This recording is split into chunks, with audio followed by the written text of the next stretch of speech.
kuat sekali buat ini. স্থানীয় সময় বৃহস্পতিবার ইন্দোনেশিয়ার উত্তর মালুক্কা সাগরে টার্নেট উপকূলে আঘাত হানে 7.4 মাত্রার শক্তিশালী ভূমিকম্প। সবচেয়ে বেশি প্রভাব পড়ে মানাদো শহরে। কয়েক সেকেন্ডের কম্পনেই হাসপাতালের প্রবেশ পথ ক্ষতিগ্রস্ত হয়, দেয়ালে বড় ফাটল দেখা দেয়। নিরাপত্তা ঝুঁকিতে দ্রুত রোগীদের সরিয়ে নেওয়া হয় খোলা জায়গায়। অনেক রোগী চিকিৎসাধীন অবস্থাতেই বাইরে অপেক্ষা করতে বাধ্য হন।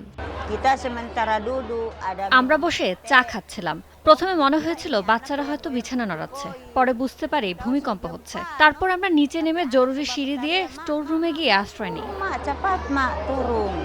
মার্কিন ভূতাত্ত্বিক জরিপ সংস্থা জানায় ভূমিকম্পটির উৎপত্তি স্থল ছিল ভূপৃষ্ঠ থেকে প্রায় ৩৫ কিলোমিটার গভীরে এবং কেন্দ্র ছিল টার্নেট শহর থেকে প্রায় ১২০ কিলোমিটার দূরে।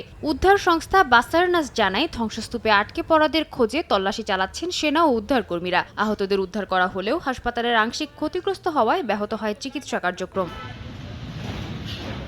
ভূমিকম্পের পরপরই উপকূলীয় অঞ্চলে সুনামির আশঙ্কা ছড়িয়ে পড়ে।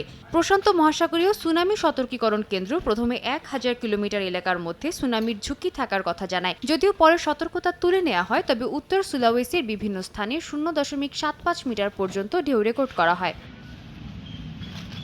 ভূমিকম্পের পর অন্তত ৫০টি আফটার শক রেকর্ড করা হয়েছে, যার মধ্যে কয়েকটির মাত্রা ছিল উল্লেখযোগ্য। বিশেষজ্ঞরা বলছেন, প্যাসিফিক রিং অফ ফায়ারে অবস্থিত হওয়ায় ইন্দোনেশিয়ায় এমন ভূমিকম্প অস্বাভাবিক নয়। সাদিয়া তাসনিম, সময় সংবাদ।